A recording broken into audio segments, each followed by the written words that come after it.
Welcome one, welcome all to DeFi, Crypto, and Airdrops, the Red Pill Show. And with us tonight is Jeff. We have a couple people that might be joining us in a bit, but for now, it's just going to be me and my brother. How's it going? Ooh, it's been quite a week. Not just the markets, but yeah, it's been an interesting week. So, well, yeah. How about yourself? Well, I'd say if you'd like, we can get into that, and you can share that. But so basically, what this show is, if you're new to the show, is this is all the rabbit trails that me and Jeff, and on the other shows, with Taylor and Texas Jeff and David, and this is the rabbit trails that we start to go down, and we can't go down just because it'll get us way too off track when we're talking about crypto. So everything here is, we talk about conspiracy theories, whatever the hot topics are. We try to have difficult conversations where hopefully have differing opinions. Have people that are left leaning, right leaning, middle, gay, straight, freaking religious, not, whatever, pro abortion, freaking not, against abortion, whatever, and have logical, fact based discussions and just act like fucking adults. So we curse here. If you got kids, put some headphones on. It's, we get a little bit unhinged, and I've already had a little bit of a sippy sip. So you've been warned. So what's up, brother? What do you see going on in the world?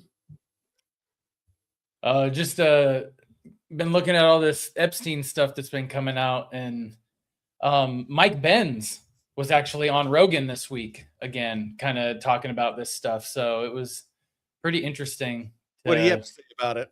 Here's some of his thoughts. Like a lot of the sacrifice and torture and hunting for human sport, and it's just like, really.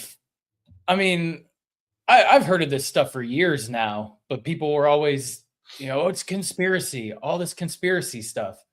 And, all the talk about pizza and stuff like that. Why would there be so much or whatever? Well, not just Pizzagate, but, pizza being a code for, whatever. But that's what the code they're using is that there was that Pizzagate that it was years ago.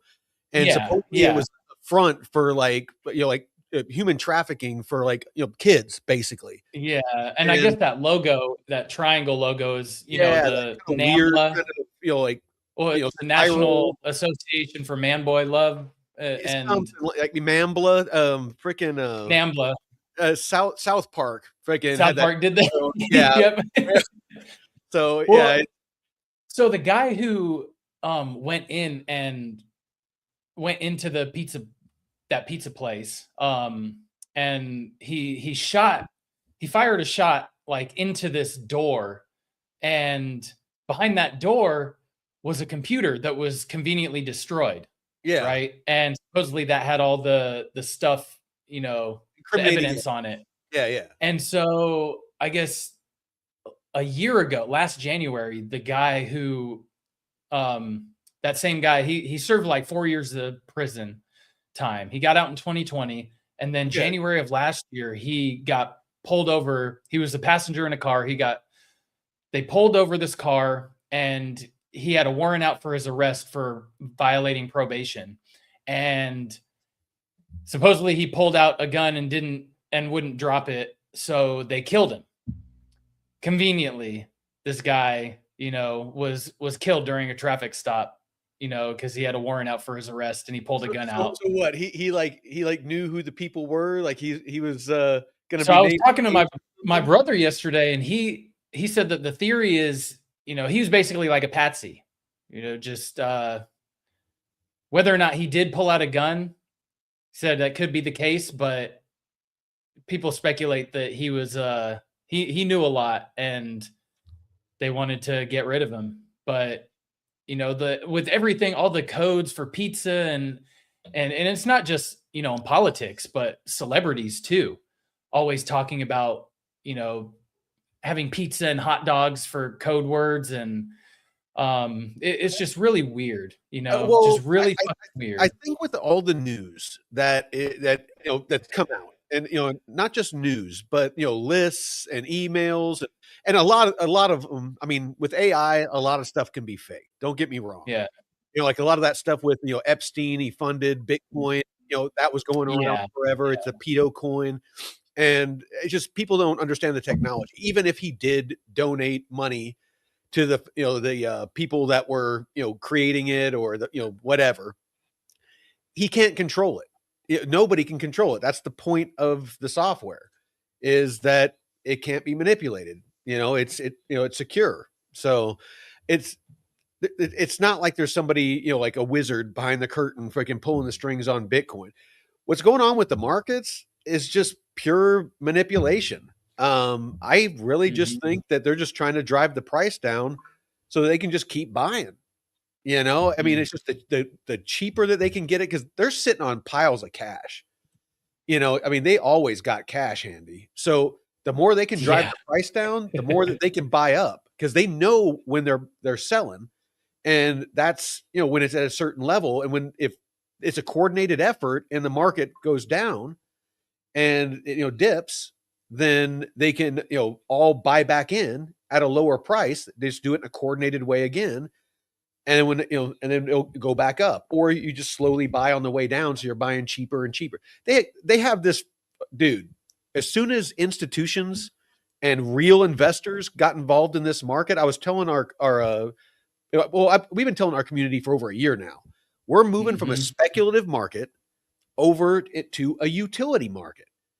It Yep. was nothing but retail and fucking vaporware of different projects claiming they were going to solve all the world's problems using blockchain technology. I mean, it was AI, it was gaming, it was NFTs, it was DeFi, it was Mhm. metaverse, it was the freaking cartoons, the NFT cartoons that Yep. everyone was buying for $1 million. It was fucking chaos.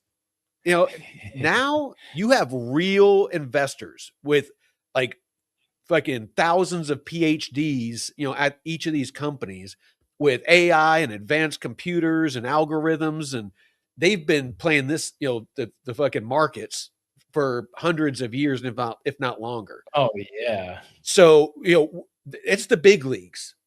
That's why I'm in DeFi. I'm just buying everything I know that's sticking around. Bitcoin, Ethereum, in my opinion, do your own research. Canton, Link, Aerodrome is a longer, kind of a longer shot play for me, but not a long shot, but just longer shot, higher risk, because there's no guarantees with it. I like what I see, but again, do your own research. But I think that the play has always been get into the solid projects and freaking stack as many tokens as you can. Try to leverage DeFi, but do lending and staking with no lockups. So you can get it Yeah. out. Make sure that there's nothing like that. Now, Aerodrome, I have some locks. Again, it's a higher risk play, but I believe in the project. So I digress. But make sure. What's that? Oh, sorry. Go ahead. I'm fucking talking too much. Go ahead. Oh, no, you can keep going. I wasn't, well, no, I was thinking because I was in spaces yesterday and they they were talking about there's not going to be Trump the RX exponential pricing explosion list. of alt, compared to Bitcoin.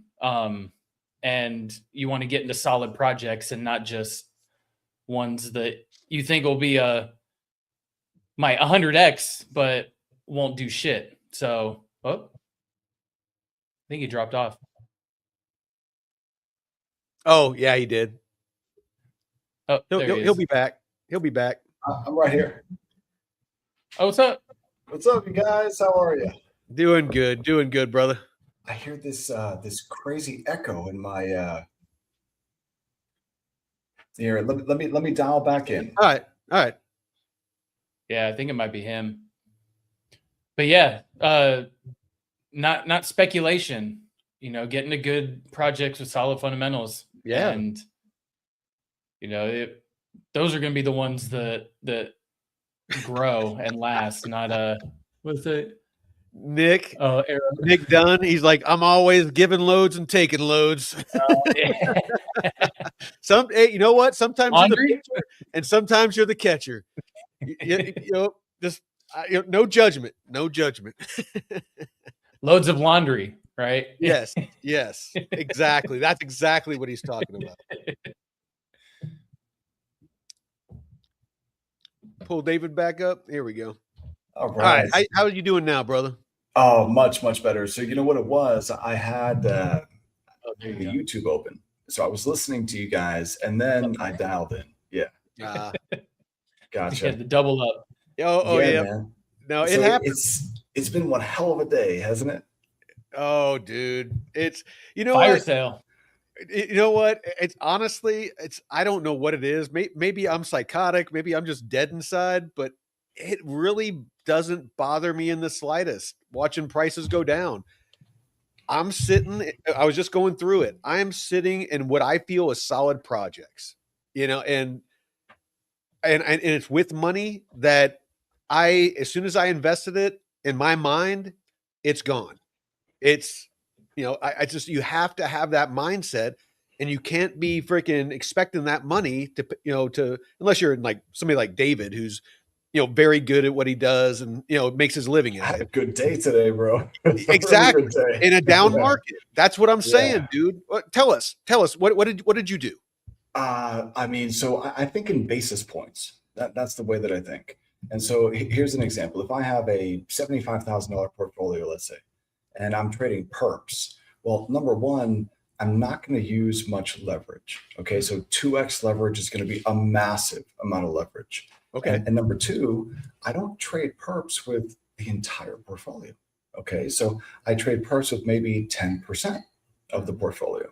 And so a good day would be, 10 basis points or 20 basis points. That would be a good day. So for people listening out there, explain what's a basis point. 1/100th of 1%. Okay. Yeah. So that would be 0.01%. So if I do 0.1 or 0.2% in a day, that's a really good day. That's a really good day. Because remember, I'm taking 10% of my portfolio. And I'm using that to trade perps. So if on the total portfolio, let's call it 75K, if I was to do 100 basis points in a day, that would be $750. Okay. So that's 100 basis points, 1%. Basically, it's 10%. So if I do, over the course of a week, my goal each week is to be able to do 150 basis points each week. That's the goal. So if we're talking about a $100,000 portfolio, 150 basis points each week is $1,500. Okay. So I think in terms of basis points. All right. So today I did like 350 basis points. So it was a really big day. It was a really big day. Yeah. Holy shit. So that's what? That's like 3.5% today? Yeah, 2.1. Okay, 2.1. Sorry. Yeah, something like that. I was thinking if one basis point was 0.01. Oh no, you're right. I'm just you're exactly right. I was just thinking I multiplied the dollar amount, so I made a mistake. Okay. So you're right. No, you're totally right. It was a really good day. You never know. Like sometimes my brain works right, and I can get. No, your brain did work right. Mine broke. Sometimes I'm off. Hey, you know what I want to do, man? I want to invite DeFi Don to the stage. He's always in the chat, and I think he's ready to join us today. Happy. If you want to send him the link, if he wants to jump on, send him the link. Awesome, man. Let me go ahead and do that. I think that'll be a good time. I'm always talking to DeFi Don and Big Lou and all the crew from DeFi University. Awesome, man. Yeah. So just taking a look at all of these alt though. You see, here's the thing, man. Like, I don't think the bottom is in for any of this stuff. I don't either. I don't. But, like, I just can't leave money on the table like that. I just can't. And I thought, well, a bird in the hand is better than two in the bush. And the big kicker is what happens tomorrow. It depends on where the bush is located. Yeah, no kidding, man. But I'm just thinking to myself, like, if the stock market bounces in a big way tomorrow, Yeah. well, then I think that would probably give digital assets like the oomph that they need to Mhm. for this bounce to have some legs to it. See, even though stocks and cryptos haven't really been all that tightly positively correlated, even Mhm. though that's true, when there's big moves that come in to the downside or the upside, these asset classes move together. They call it like the correlation going to one. And I've noticed just over time that if there's a big move and a sharp move, it's got to be sharp and fast, like in the middle of a session in the S&P, let's say, or the Nasdaq, or both. That tends to be mirrored, in crypto. So if you see tomorrow like a sharp bounce at some point out of the Nasdaq, I would expect Bitcoin to react in kind. And since Bitcoin has already sold off by, you guys, I was taking a look at like the top 20 during the live TA call earlier tonight. DeFi And Don. there's DeFi Don. What up? What up? Here, let me take this down so we can introduce you. There we go. Oh, So shit. those of you that don't know, I mean, DeFi Don is always in the chat. This is my first time meeting you face to face. Nice to meet you, brother. So he's a member of David's DeFi University. How long have you been at we're a little bit of a shill right now, but how long have you been at DeFi University? Wow. A couple of years now. I've known David about 3.5 years, and Fuck yeah. Good friends. So tell us a little bit about your experience so far, because I mean, it's again, we're, not trying to shill. I'm always curious on people that use these products, that use these mentor systems and stuff like that. I'm always curious about how successful they are, because some of them aren't cheap. I mean, there's some of them out there that are like $10,000 a year to learn DeFi, and David is offering it all for free. And then if you want to be on the live calls, it's $97 a month for 2 1-hour sessions a day. I mean, that's dirt fucking cheap.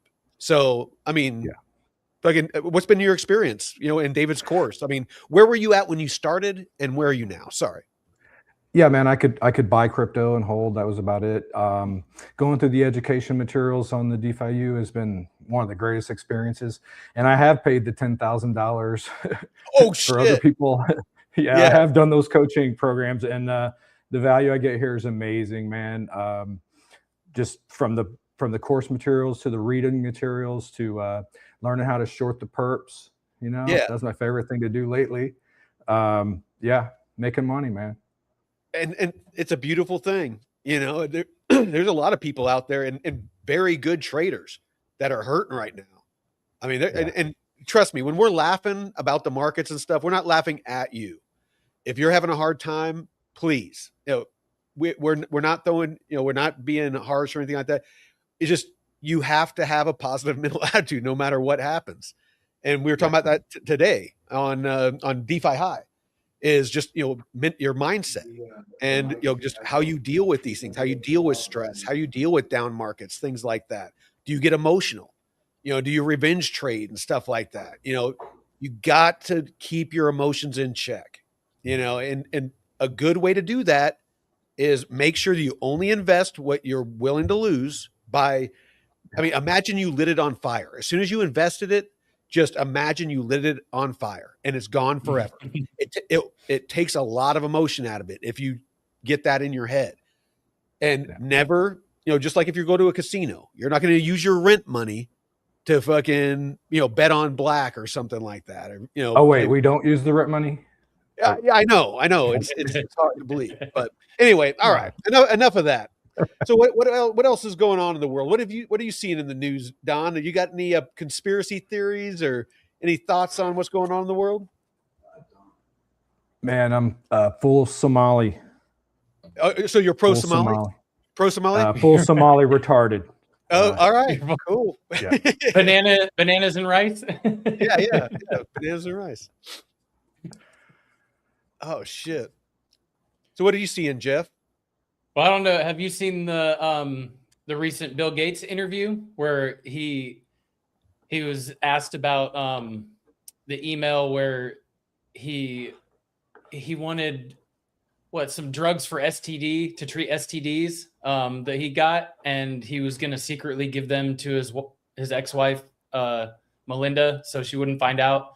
And What? I guess this email, yeah. So Yeah. he apparently, allegedly, got some STDs from these girls that he got from Epstein, and he asked Epstein to help him get some drugs to treat the STDs, and he was going to secretly give them to his wife so she would be treated and wouldn't find out. So this is back when they were still married.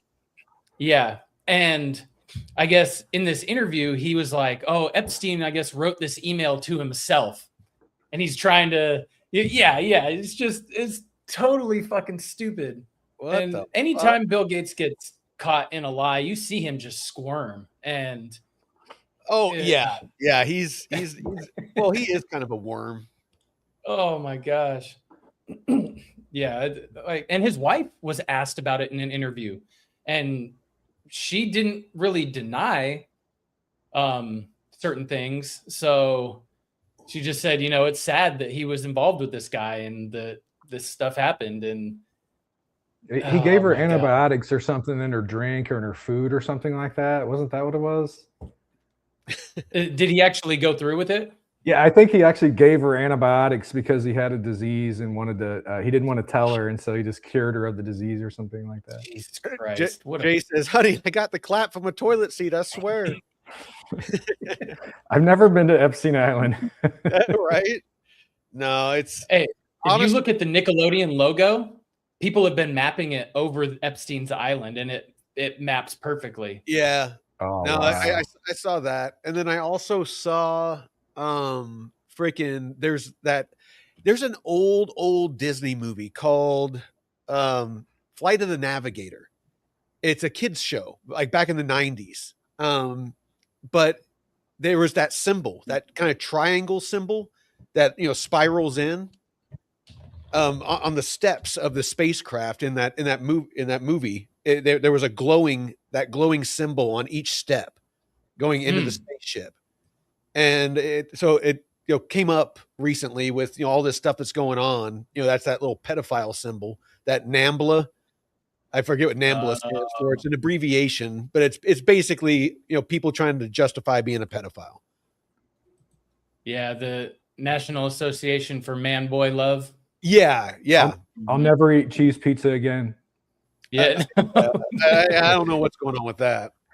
So cheese pizza is child pedo or something. I don't know, child porn or something. Well, they talk in code in their text, So and you want it to be something common to where people aren't like, oh, well, that's just a normal thing. Everybody loves just cheese pizza and hot dogs and not. Yeah. Did you guys hear that they assigned JD Vance to the fraud in California? What fraud in California? JD Vance was just assigned to that to go investigate it. Dude, it's you could swing, you could close your eyes and freaking swing a freaking dead cat, and you could hit fucking fraud in California. Oh, for sure. Fucking all right, Newsom, man. Let's listen to give this a quick listen. So this is Dan Bongino. He was like pretty high up in the FBI for his whole career. He's a right-leaning, commentator and stuff like that. But the thing that I like about him is everything that comes out of his mouth is from, a lot of experience. Like most of the stuff he talks about is his time in the FBI and, things like that. And it comes from a subject matter expert is what I like to call it. So let's see what he has to say. I want you to pay very close attention to these three numbers: 764. There is a network of people out there. This is what they call the 764 network inside the FBI. And folks, if you haven't heard about them, look them up. It's important because it involves the safety of our kids. But second, it involves another critical issue, which is surveillance and civil liberties. They're interconnected on this. This is a warning for parents. This group is disgusting. It is horrifying, the stuff they do. Matter of fact, we would get briefings in FBI headquarters, and our VCAC personnel, violent crimes against children, they would come in and they would brief us. And there's a big video screen in the conference room, like something you'd see like in a Netflix show. You know, it screens, because one of these videos played one time of what these 764 people are sending to your kids in chat rooms and elsewhere. Folks, you can't unsee it. It is the most freaking horrifying thing. I'm not even going to, like, animal torture. I promise I'm not going to describe it because you'll throw up. And one time when these videos played, once that tortures your brain and tattoos in your skull, I don't know how these guys do it. What this network does is they find and hunt down your kids in these chat rooms for these online games and chat rooms elsewhere. Folks, you have to monitor this stuff. It is not a small network of people. It is an enormous group of people looking to do horrible things to your kids. They get your kids to cut themselves. They get the kids to get involved in sexual abuse, and it's self-mutilation. Every single demonic thing you can think encompasses this 764 network. So this is from a guy that spent his whole freaking career at, in the FBI. So, I mean, it makes it really hard. I mean, because he's very well known. And, if he said this kind of stuff and it wasn't true, I would guess that the government would come after him. But again, career FBI guy speaking from personal experience, not something that he heard, not something that there was rumors of. He's like, these guys used to come and give us briefings at FBI headquarters. And this is the shit that they're actively fucking doing. I've heard of that group before and all kinds of weird shit. What have you heard? Just stuff like that.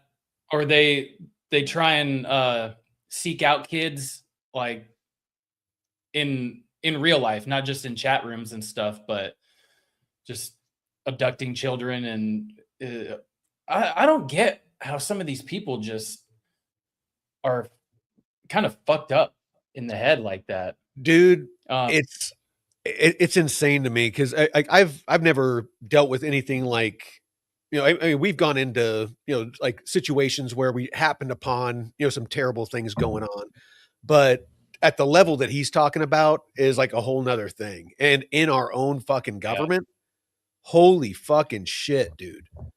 It's just like, and you just look at all the different shit that's coming out in the news.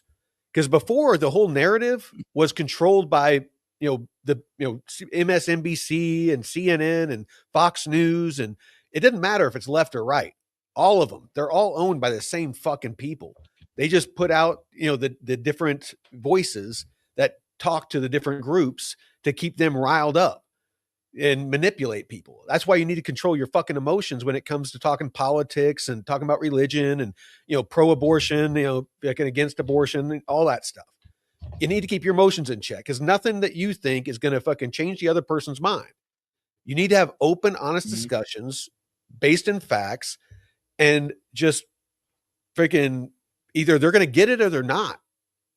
It's just, in both directions. So anyway, back to my point. It's everywhere. We got fraud throughout our government, state and federal. They've taken our tax dollars and just fucking shipping it overseas and, laundering it, back to politicians, because that's what a lot of that stuff, that Somali stuff that was going on up in Minnesota, it was going to these, through the NGOs, our tax dollars going to the non-government organizations. They're shoveling it out to freaking Somali daycares that 60 to 70% of them are on, housing and public assistance and SNAP and, all that public assistance stuff. So they don't have a job. So why, whose kids need to be watched? If nobody's working, they don't need daycare. So we're paying for SNAP and all that shit. Then we're paying for the other end of it, daycares that aren't watching anybody. And then that money, they've already shown it goes to politicians. They showed that it went to Waltz. They showed that it went to a lot of these people. I even think it was the AG, not the AG, not the adjutant general, whoever it is, the top lawyer in the state. What's that called? Oh, you're muted. Oh,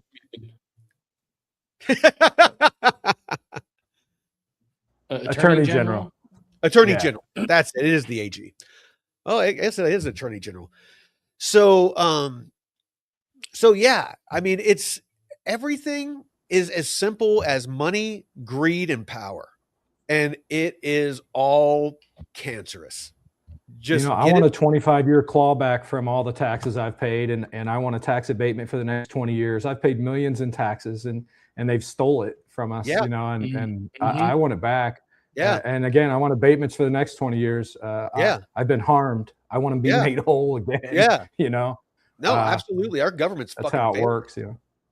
Oh, go ahead. Keep going. You talk about that news. Well, you talk about that news you were talking about. Like, it's just so hard to see that news and like wrap your brain around that even being true.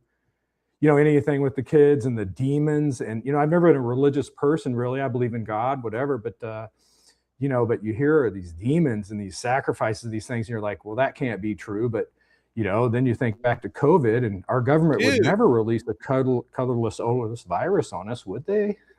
Like. Oh, dude. And then they came out and said, I mean, nobody paid attention to it because fucking so much crazy shit was going on. But they came out and said aliens are real. They came out and said that, yes, the CIA and the U.S. government had a part, not necessarily orchestrated it, but had a part in JFK's assassination. They freaking came out like all the shit that we used to laugh at people, and said they were wearing tinfoil hats and, big brothers listening. And, those paranoid people back in the day. Fucking everything they said was fucking right. I'm still waiting for Bigfoot to walk out of my forest. Yeah. Dude, it's like fucking everything He's else real. is fucking true. Dude, fucking Taylor, he's been up here, like my brother, he's come up here a couple of times and even brought his sons because he wanted to hunt for Bigfoot. Did he really? Did you get one? Well, did you get what's one? that? Did you get one? Yeah. Yes. Right here. I'm a Bigfoot. I'm coming out. I'm coming out. Well, speaking of coming out, Jeff, you're no, sorry. I seen your comedy shows, man. I was enjoying that. It's awesome. Oh, hell dude. yeah. Yeah, dude. Like, it was awesome. This surfer dude goes into Oakland and starts spitting down these rhymes, and it was awesome. That was fun.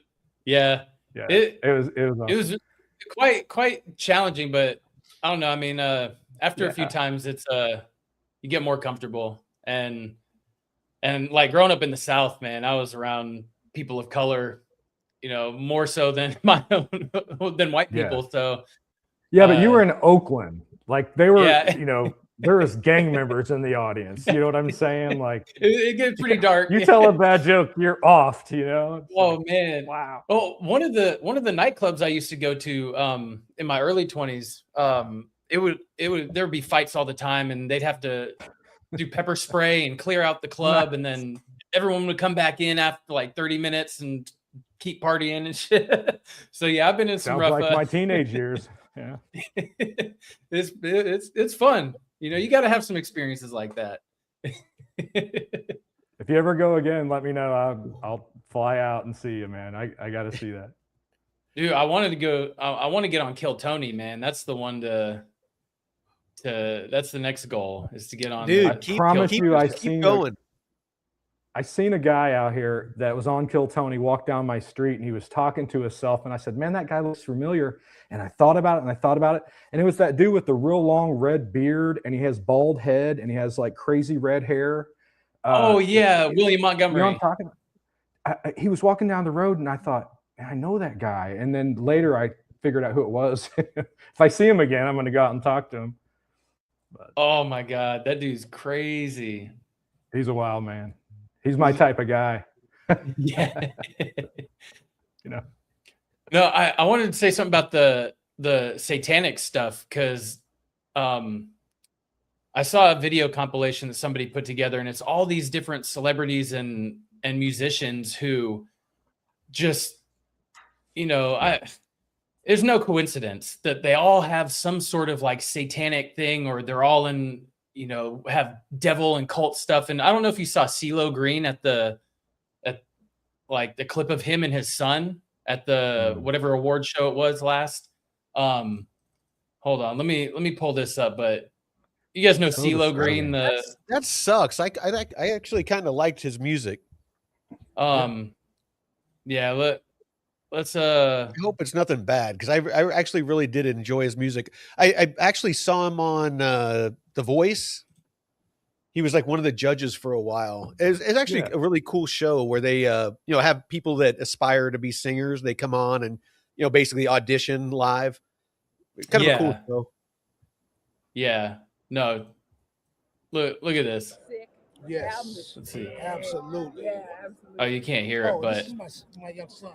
that's him and his son. Oh, Nick, wow. Lake. And look at his Lake eyes. Erie. Hold on. That is amazing. Yeah, the red eyes and he has like the Here's the black thought makeup to say around his eyes the name of too. Lake Erie. I mean, I guess it is. And- Well, and his a face few- paint just looks like fucking Gene Simmons from Kiss or something. yeah. Well, and you had, 3 years ago or so, Sam Smith singing at one of the award shows, and it was like, totally demonic looking stuff. I mean, that's you can't just say it's all coincidence that these people just have this weird affinity for devilish shit. No, in 10 years we'll all be walking around like that, man. And yeah. I never And- thought I would text all day long either. But And one thing you got to keep in mind, and I'm just playing devil's advocate here. One thing you got to keep in mind is these celebrities will do anything that they need to do to stay in the public fucking, to get attention. Fucking Britney Spears fucking went nuts trying to fucking stay famous like she was, because she was so fucking famous, making so I much love money. her. And then, very talented young lady. I think some of that had to do with her conservative shit. How she was but she went off the fucking controlled deep by her end, father. like shaving her head and freaking getting out of cars without panties on and, just whatever she could do to get headlines, to stay relevant. And Madonna was the fucking master at it. She would have faded out in the 80s. She is not that talented, but she kept reinventing herself. Went out with Dennis Rodman and freaking put out that freaking porno book where she was doing all kinds of crazy stuff. I bought that book, by the way. Yeah, I'm just no judgment. I'm not going to kink shame. Far be it from me to kink shame. I'm just putting out the facts. But but she did whatever she had to do to stay relevant. And Cher, same thing. She's been around since the fucking 60s. I think even the 50s, maybe.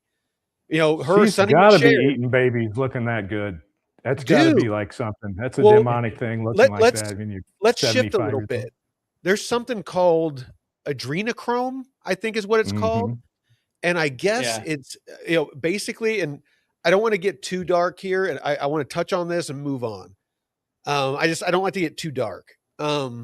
So basically, if you scare younger, young children, I guess like the adrenaline or whatever that they release, supposedly it has like some kind of properties that, if you get like a transfusion with it, There's an actual chemical compound in adrenaline that you can extract. And the whole the way they make it sound hokey is, they're drinking the blood, which they extract it from the adrenaline itself and get this compound.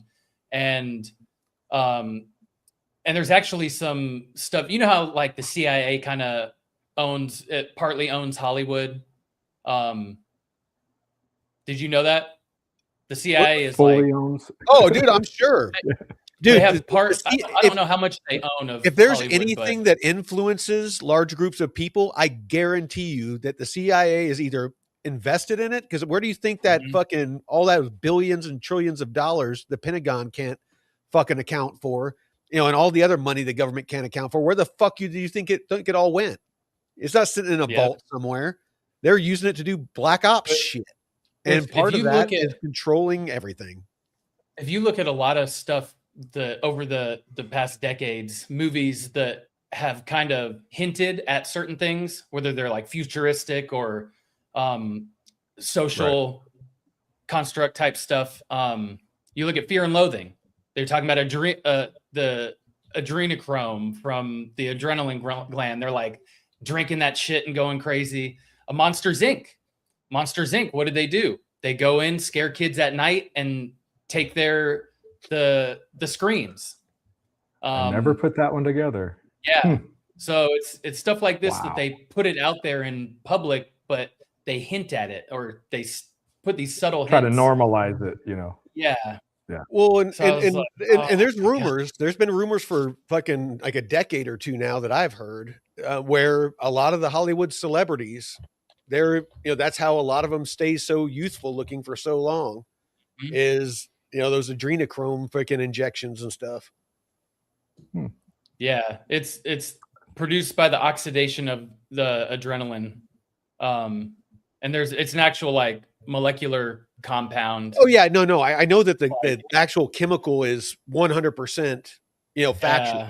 It just I don't personally have any evidence that people are. I'm sure with how twisted the fucking world is and how the kind of shit that goes on in it, I'm sure it's happening somewhere.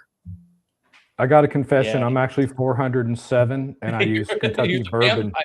vampire. And you use bourbon. And it Hey, keeps me you know what? youthful.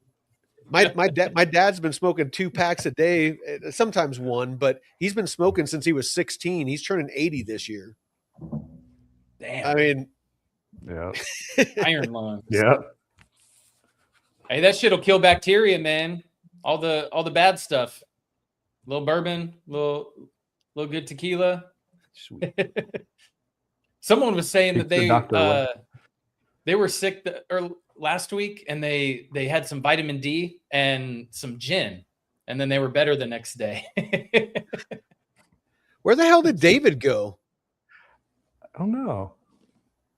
I texted him and he freaking didn't answer back. He just like dropped off and like did a nuke hit fucking Park Like, I City. gotta Or, run. he's in like, Florida. Here, Don, take over. Bye. Yeah, right? He's- That's like fucking how it went down.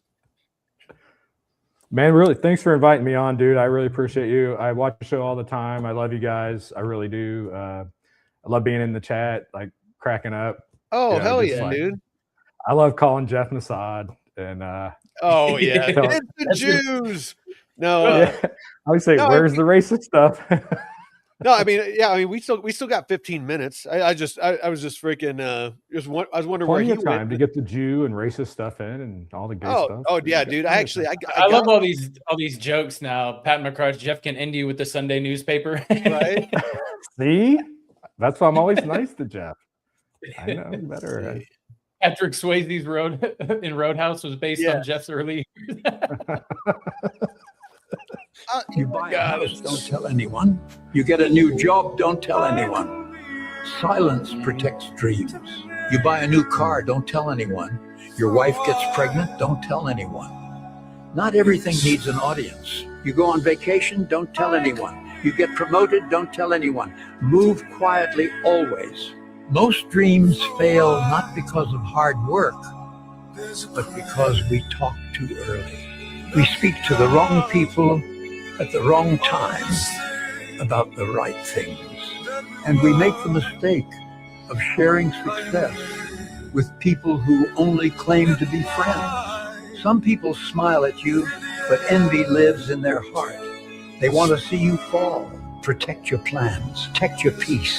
Sometimes silence is power. Most friends want you to succeed, just never better than them. And don't forget, even family can hide envy. Not everyone claps for you. If you watch this far, remember. Yeah. So, I mean, obviously it's AI, but it's still very, very wise words. Powerful, for sure. It's in this day and age, with the cell phones and the social media and all that stuff, we're all very tempted to get. Okay, David says jumping back on in a minute. We all do this to an extent. We don't live in the moment.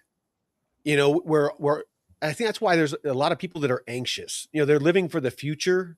And a lot of people are depressed because they're living in the past. The people that I find are the happiest are the ones that live in the moment. And that's kind of what this is talking about, is move in silence. live your life. Not everybody needs to know everything you're doing. Nobody needs to know what you ate for dinner. I mean, and again, I post stuff like that. Like if I cook a really good steak or something, I'll post it. But, sometimes put the phone down. Just enjoy the moment, with the people you're with, because they're not going to be there forever. Your parents, your brothers and sisters, nieces and nephews, your friends, people come and go. Enjoy the moment. But that's all. That's my 2 cents on that one. What do you guys think? Amen, brother. Yeah, Jeff? there was a little period after I moved to California where, I lived with my 2 brothers and it was like 10 minutes from my parents and sisters, and we would always have Sunday dinner at my parents' house. And my mom always wanted us to come over at least once a week to do like a family dinner and stuff, and then or lunch.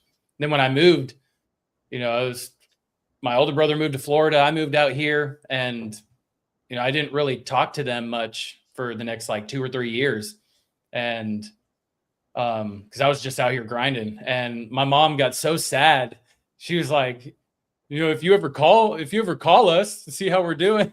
So now, I talk to my brothers almost daily or multiple times a week. And my mom will FaceTime me with the nieces and nephews quite often. And when they do Sunday lunch, she'll FaceTime me. So yeah, much more involved over the past 5-6 years. So yeah, being and trying to go see them at least once a year.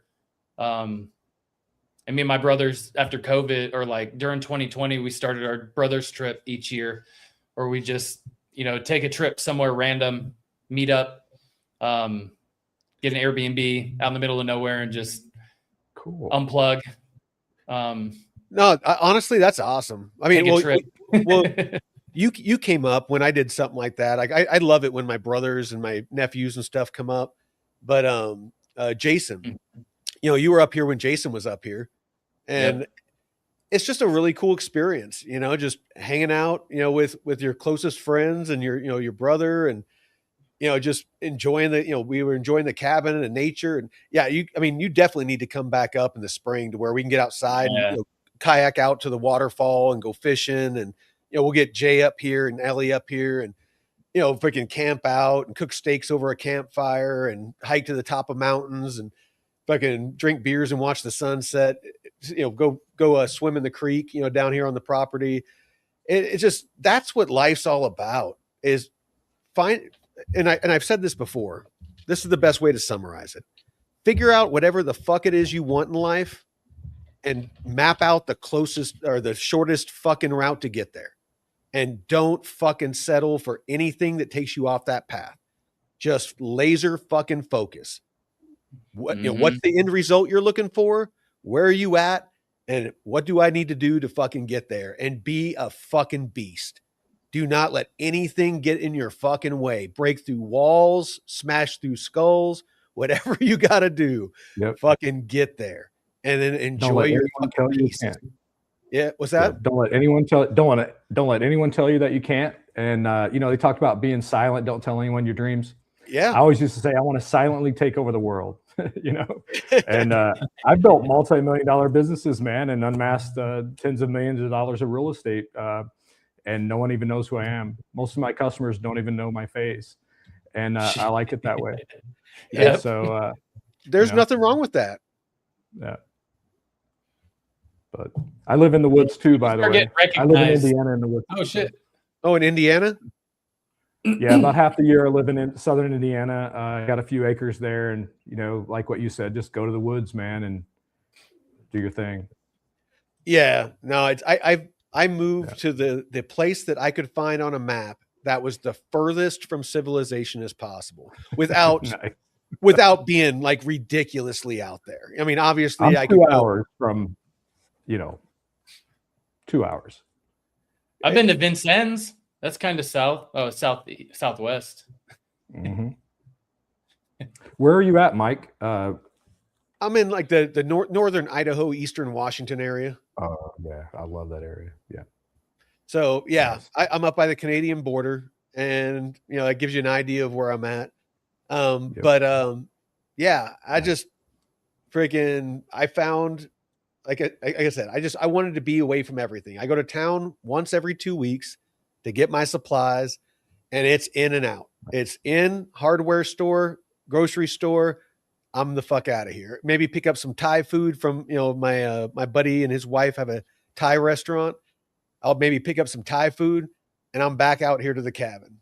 It's like I have no need for social interaction. I mean, I do this, and that's pretty much the only social interaction I need. It's great. You can turn your friends off. You can be like, bye, friends. Mhm. And veteran crypto out. Yeah, bye. Yep. Yeah, Awesome. no, yeah, Awesome. Big Lou. Well, I always tell that story about New Year's Eve, literally New Year's Eve, like fucking Christmas morning. My fucking power went out. And so my pipes froze in my pump house because I have a shallow well. And my pump house is above ground. And so all the pipes and everything froze solid in the pump, and it exploded. Not like a massive explosion, but it blew apart. So I spent all Christmas one year just in 30 below outside, tearing apart, fucking all the plumbing and rebuilding it all because I don't have water. If that isn't working, I don't have fucking water unless I melt snow. Merry Christmas. You have Yeah, water. Merry Christmas. You get to rebuild your fucking plumbing. So yeah, but you know what? I fucking was smiling the whole time because you know what a fucking life experience that is. I've told that story probably 100 times, and it's just your most memorable experiences will probably be some of the times you were most miserable. I believe Oh, people toughest take challenges, life. man. Yeah. Figure out what you're Yeah. made of. Yeah, people Well, take life too seriously is all, man. They Well, take life too seriously. the things that teach you the most in life are the things that make you uncomfortable. The deeper lessons, the deeper the struggle or the trials you have to go through. To I mean, think back. Any of you, think back. The things that really stuck with you, the lessons that you really learned, did they just come easy, or did you have to struggle and suffer emotionally or physically, or when you're trying to get good at running, if you ever played sports, constantly your workouts, you're just pushing yourself to the max. You're just totally out of your comfort zone. Your lungs are burning, your legs are throbbing. I mean, I've been on ruck marches where crossing the finish line, literally, I mean, my legs were like crumbling under me. I couldn't freaking stand. They were like made of rubber. They were cramping up just because of the lack of potassium and stuff, because you're going so far for so long. I literally was on my hands and knees crawling across the finish line because I pushed myself that hard. And it's just, but you know what? Those things show you what your limits are. And it allows you, once you realize, like, oh, I thought I could only do this. And you go that little bit further. You're like, oh shit, I was wrong. I can do more than I thought. And then it's like you push yourself to that and you go a little bit further and you're like, oh shit, I can do even better. And then you start, getting that hunger, that drive. And I know Jeff knows what I'm talking about from doing track for so long. Mm-hmm. Yep. Oh, well, one of my first or earliest experiences of that was the state qualifier. So I ran the 4x400 relay in high school, and it was my senior year. And I was the anchor leg, last guy. And in order to qualify, we had to at least be in first place in our heat or run a certain time. And I ran that lap so hard. I came in right behind this other guy by a second, and I had to lay on the table. It was like we were the last race, and it was 9:00 at night, and I was laying on this table after the race for an hour. People were already gone, and I couldn't move. My parents were trying to help me up, and I was so spent that I gave everything. And then the next week at the state championship, we came in state runner-ups. So, you know, from going from 4th place to then that next meet. And then there's been a couple other races where I was just spent, even workouts, man. Like I have a picture that my buddy took, one of the last workouts I did before I moved out to California. He took a picture of me just like I was laying there just done. I couldn't feel my legs. I couldn't move. It was like the world was spinning. Like when you're drunk, you know, you have to put your foot on the floor to help keep yourself still. Yeah. It's all about grounding. You got to ground yourself. It helps if you take your shoe off and you actually touch the ground. Yep. You're like dirt, you know, because it grounds you. Yeah. Well, It's nice to see what you're made of every now and then, you know? It's nice to see what you're made of. Well, let's give this a listen. George Carlin, those of you that have never seen George Carlin before. R.I.P. Guy's a fucking legend. Like, go back and watch his fucking comedy shows. He's been doing this since like the 60s or 70s. He's been talking just like he's talking in this. This is towards the end of his life. He's been talking like this for decades. Like he's a little more tame early on too, which was he's the old school Democrat that we always talk about that we miss. So give him a listen. There's a reason education sucks, and it's the same reason that it will never, ever, ever be fixed. It's never going to get any better. Don't look for it. Be happy with what you got. Because the owners of this country don't want that. I'm talking about the real owners now. The real owners, the big wealthy business interests that control things and make all the important decisions. Forget the politicians. The politicians are put there to give you the idea that you have freedom of choice. You don't. You have no choice. You have owners. They own you. They own everything. They own all the important land. They own and control the corporations. They've long since bought and paid for the Senate, the Congress, the state houses, the city halls. They got the judges in their back pockets, and they own all the big media companies, so they control just about all of the news and information you get to hear. They got you by the balls. There's a reason education sucks, and it's the same. Wow. And it just goes on and on. But that's what, you know, anybody that's paying attention and anybody that doesn't allow their emotions to rule, you know, everything they say and do, this is the old school Democrats. Like, you know, any of you out there that are listening that consider yourself liberal or left leaning, this is what the Democrats stood for a long fucking time, was smaller government, you know, less government. The government's corrupt. The government is, you know, listening to your phone calls and, you know, Big Brother's listening, you know, all of that. I was a Democrat back when they were like this. Me too. Everybody, you know, people got so extreme on the left and right that they went these different directions. And there's a bunch of us in the middle. They're sick of both of them. You know, because I don't consider myself, you know, far right. I mean, if you talk to somebody on the left, they probably think so, but I'm not. Well, Don, what was your kind of aha moment or red pill, you know? Or did you know, really my parents? Yeah, my parents were involved in the Democrat politics my whole life. When I was a kid, man, I was knocking on doors and signing people up for voting registration. Oh shit, you were like really involved. Yeah, really. My mom was a precinct committee person for the like 7th ward of Indianapolis, and so that was back when there was Julia Carson. I don't know if you remember that representative, but she was a Democrat, but she wasn't today's Democrats. You know, she was down to earth, and her and my mom would have lunch on a weekly basis.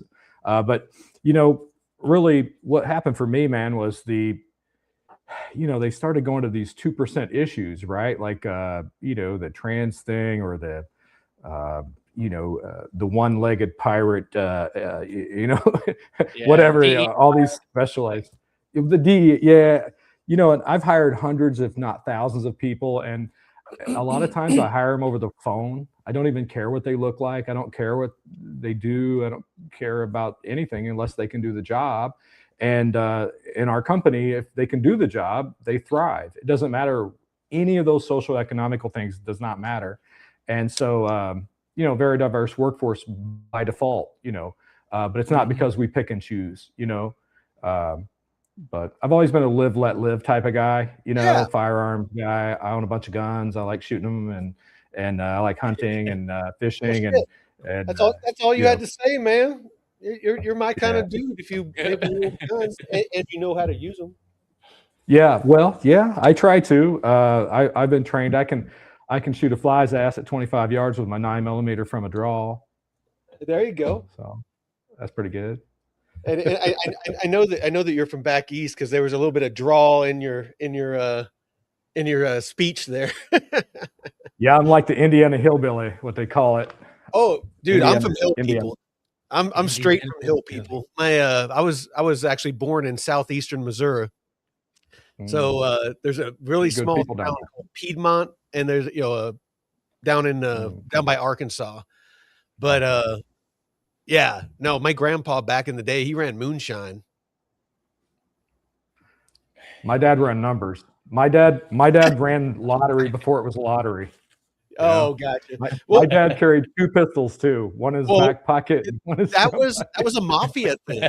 The mafia controlled most of that stuff. I'm sure you know. But the mafia for a long time, like running numbers, that was one of their things. And through the Knights of Columbus. Exactly. Yeah, good times, cool. Yeah, that was good times like that. Yeah, my dad was a super badass. He was a Powell Glove, Golden Glove boxer. Police Auxiliary League, Golden Glove boxer, and just an unbelievable human being. I could go on and on. He's just a good guy. Sounds like a hard-nosed guy. Oh yeah. You didn't mess with him. No, I knew better. I had 6 brothers, so I watched them get their discipline, so I knew what not to do. Dang, 6 For brothers. That's 6 brothers, 2 sisters. Shit. Mm-hmm. How was that growing up? Well, it was great because when you got to high school, like if you got in a fight, someone hit you and you'd be like, that my sister hits harder than that, so you know what I mean? I didn't have to worry about too much. But the first week, the principal called me in high school. He called me in, the dean, he called me in, he says, I know your brothers and I ain't going to put up with this shit. And so from then on, I was kind of, I had to watch straight and narrow, Oh, man. But it's all good. Good stuff. Let's see. Let me see. I had a couple other things in the queue. Feel free to talk about whatever. I got. What was that you were talking about in the Discord? Tombstone, Val Kilmer. Oh no, I was just saying that. By far, in my opinion, freaking Val Kilmer's role, and his performance in fucking Tombstone is fucking legendary. That fucking movie, he made that fucking movie. Mm-hmm. If you haven't watched Tombstone, go watch fucking Tombstone with Val Kilmer and Kurt Russell. Kurt Russell is Wyatt Earp, and shit, I love him as an actor. I always forget his name. Sam Elliott, the guy off the Big Lebowski, the cowboy that's sitting at the bar, and he's like, the dude abides. I like that. That guy. There's a bunch of stars in that movie, wasn't there? There's a bunch of stars. Yes, there's a ton of stars in that movie. It's an all-star cast. A good movie. He was in Roadhouse as well. He was the mentor of Patrick Swayze in the Roadhouse. It's just, great show. Are you guys watching Landman? I heard that's really good. I watched all Landman. You like it? I liked it. Towards the end, you could tell that they were gonna, end the show. Like I hope that there's more seasons. But you know how some of those series go on, and it seems like they almost run out of shit, and so they start getting like really dramatic. They start, Hollywoody, introducing like all this, weird, fucking larger than life, whatever. I just like them when they're raw. I like Taylor it when Sheridan. I mean, that guy, he's putting out some bombs, not bombs, excuse me, opposite of bombs. He's putting out some good stuff, in the last few years. So that's the guy that made the show. What's that? He's saying that was the guy that created the show. Sounds to me like we need to get some new. Sorry, go ahead. Yeah, Taylor Sheridan is the creator and director of Yellowstone, 1883, 1923, Landman. He's involved in Landman. I don't know what extent, but Oh, he probably did Yellowstone as well. yeah, he did. Yeah. Yeah. Okay. Yeah, because if he did the 1923, that's the prequel to Yellowstone. So, all right. So I got Kennedy. Those that don't know, this is Senator Kennedy, yeah, he's great. very based. We'll just put it that way. Here you go. Sounds to me like we need to get some new conspiracy theories because all the old ones turned out to be true. Facts matter, Senator. Yeah. I mean, conspiracy theorists are up something like 37 to nothing. Senator Kennedy for the win. Oh, dude, but for real. Nice. Like I said, Nice. UFOs, JFK the government being involved with JFK getting shot, freaking the CIA being behind crack cocaine and all the building the cartels and Rick Ross. Yeah. I mean, just all of it, all this recent stuff. It's just like everything that we thought was just totally out there that there's no way it could be true. It all ended up being true.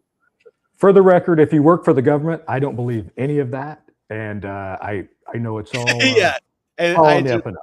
this is And this is I love all the purely CIA. for entertainment. This is all purely for entertainment. Here's one. This one is a little bit lengthy. I'll see if I can dial it in a little bit, but How would they go about doing that? here, let's To sell a firearm to a firearm dealer. It says, So let me preface it. So basically, they're about to pass a law in the oldest fucking state. It was one of the original colonies. It was like the first one founded, I do believe. I mean, don't hold me to that. But they're trying to pass a law where for gun control. But listen, this is how asinine the laws are and how poorly written they are that they're putting into law. And if we get caught doing this, like if this is a fucked up law and we get caught in some weird fucking black hole or wormhole in this thing, you can go to jail, to prison for years of your life. So listen to this. This is how poorly it's written, and they're trying to force it through. you cannot transfer it to any person, and there is no exception to allowing a dealer to purchase a firearm from you. The only exceptions that are in there is the dealer is able to sell to each other and to law enforcement. So the government can keep their guns, but you can't. But what about buybacks, Mr. Speaker? That's a good option. What about buybacks? That's allowed under this bill. It allows a locality to run them, but it makes somebody who wants to participate commit a misdemeanor. So that doesn't make sense. Oh, okay. We can do givebacks. So you just No. give up your gun.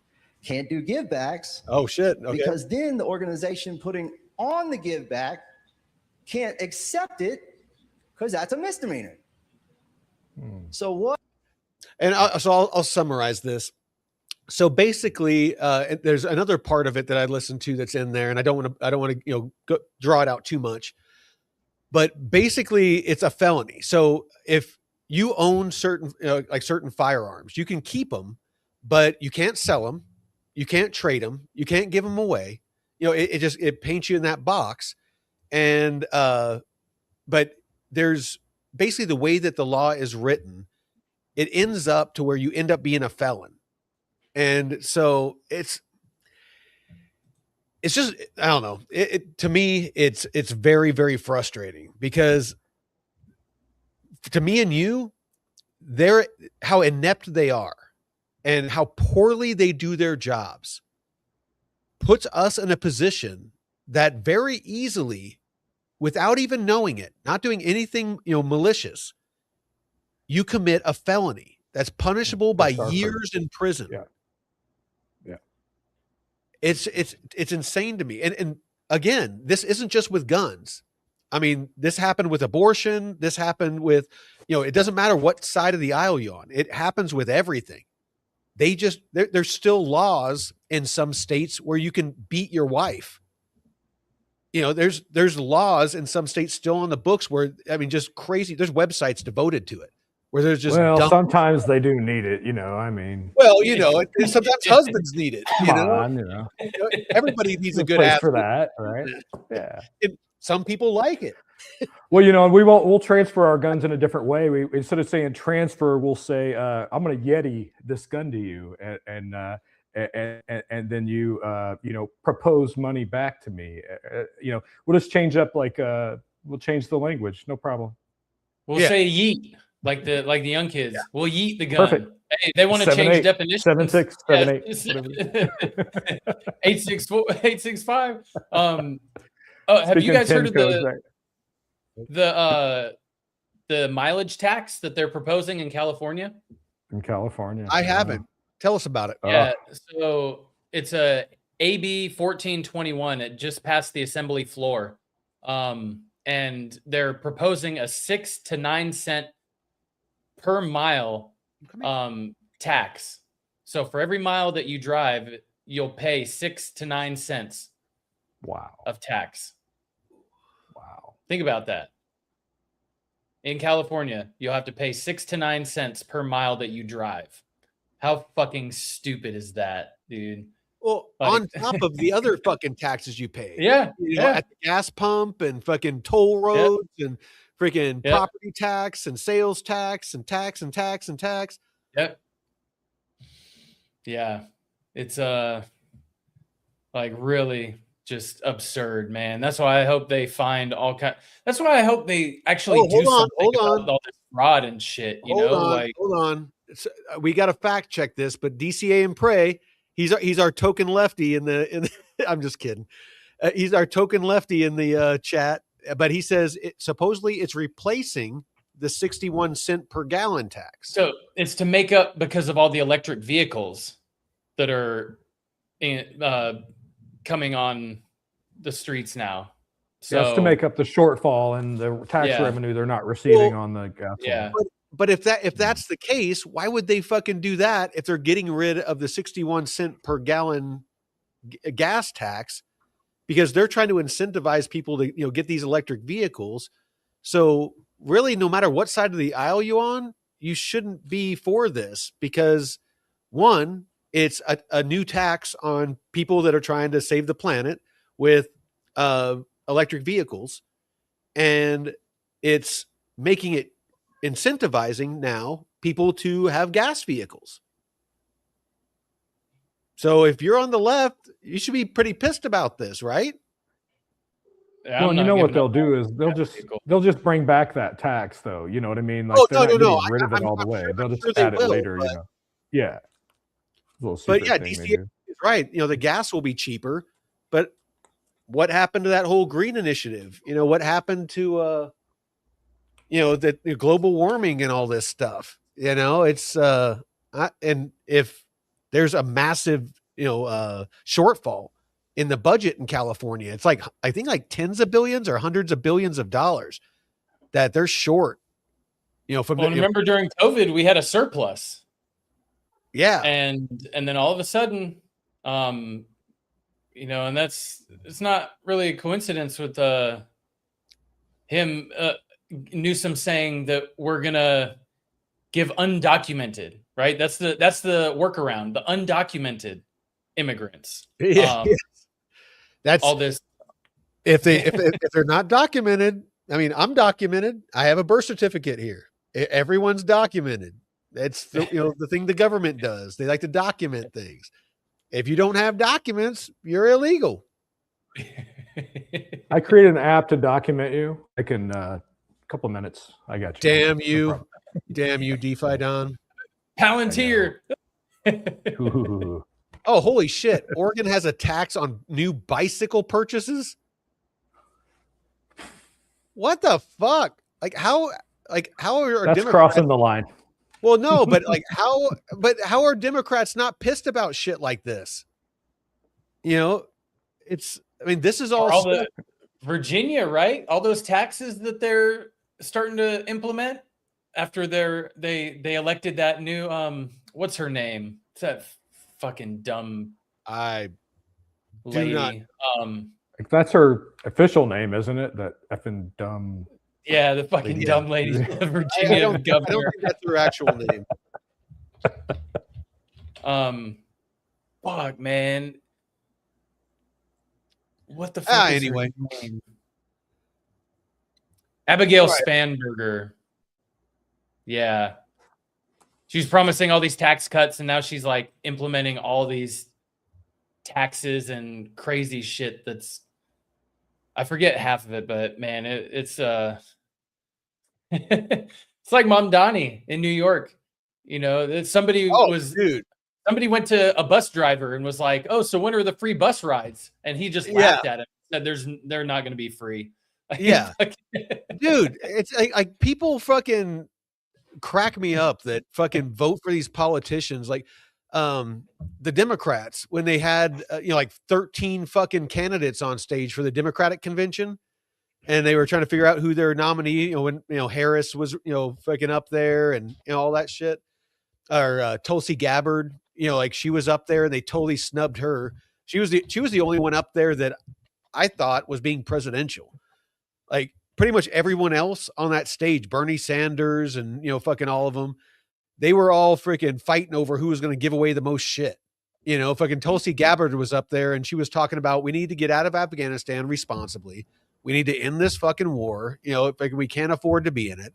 She was actually talking about the shit that needs to get fixed, and everybody else was just like, we're going to give reparations, and we're going to freaking give this, and freaking Bernie Sanders, of course, he just doesn't know math or some shit. He wants to give everything away.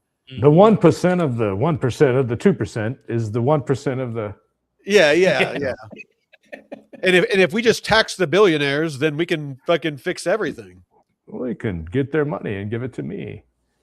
Oh, it's just fucking. They just. Oh, and there was a good point about the billionaire thing. The people that aren't billionaires, they have way more wealth and assets than the billionaires have combined. Like, somebody broke it down, and all the people that aren't billionaires have way more in like asset, like middle class, upper class, and stuff. Oh yeah. And they're like, watch them try and siphon the money from them, or well, why wouldn't you be on that list? So why would they go after the billionaires when there's a lot more people that aren't billionaires that they could get money from? Dude, and that's why they're trying to tax you. The whole time that they're fucking making other people out to be the bad guys, pick your poison. Look what they've done to us. Fucking 7 to 10% inflation on the dollar fucking per year. Freaking basically eroding the spending power of the dollar. So I don't know about you guys, but I don't know of too many people out there that are getting 7 to 10% raises at their job every year just to keep up with inflation. It's fucking ridiculous. It's like What's up, guys? The distractions, dude. Like, I mean, David, I know you can talk on this. Fucking dude, it's all smoke and mirrors. Like, watch, anytime something major happens, COVID, fucking Epstein files, fucking Somali daycares, fucking all of a sudden there's some huge thing that's formulated to distract from those things. Yeah, man. It's like, well, they were basically funneling money to a base of people in order to buy votes. Yeah. And, they were using this fraud so they could stay in power. That's pretty much, isn't that the definition of treason right there? Yeah. That's some fucking bullshit is what it is. And dude, like, it wasn't that's how they just got Ilhan Omar. state. Well, that's how they got Ilhan Omar into office. It wasn't just Minnesota, though. Well, she's from that district that they imported all the Somalis to. That's how she got elected, was because of the large population of Somalis in her district. Right, but they've been doing that same scam in many different states: California, Minnesota, Illinois, Maine. People in Oregon, Washington are starting to go Washington, to daycare. Yes, Shit, too, to find New out. Mexico. What do all these states have in common? You know, they're Voter run ID? by blue people. Yeah. You know, They're by Smurfs. They're run by Smurfs. right. They're run by Smurfs, man. And those Smurfs, they really don't like that voter ID. You know, No. because then It's racist. It's racist. It's a racist voter It's ID. racist. Have Don't you, you have you know? watched those videos where they're interviewing all like the woke white people, and they're like, it's really racist to keep people of color, you know, from being able to vote, and then they go to the ghetto or they go to a mostly black neighborhood, and they'll interview people, and they're just like, that's some fucked up shit. I got an ID. How else am I going to buy cigarettes or alcohol or Right. drive a car or, you know, cash a check? You know, it's like, I gotta have an ID. He's like, that's some stupid shit. It doesn't make any sense at all, man. Yeah. It's such a scam, dude. It's such a scam. And when you look at the individual states themselves during the last election, every county shifted right.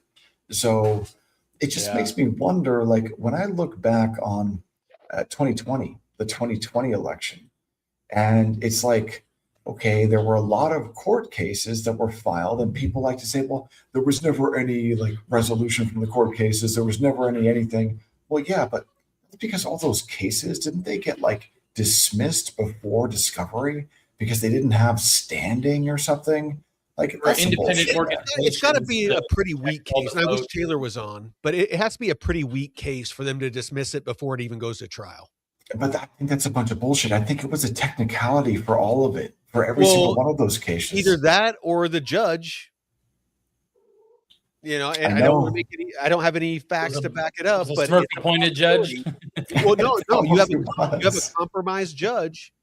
You know that they have some dirt on, or they went to Epstein Island. They're getting adrenochrome shots, or they're doing something unsavory, and it's like you're gonna, you know, judge a certain way, or that might make its way to the fucking paper.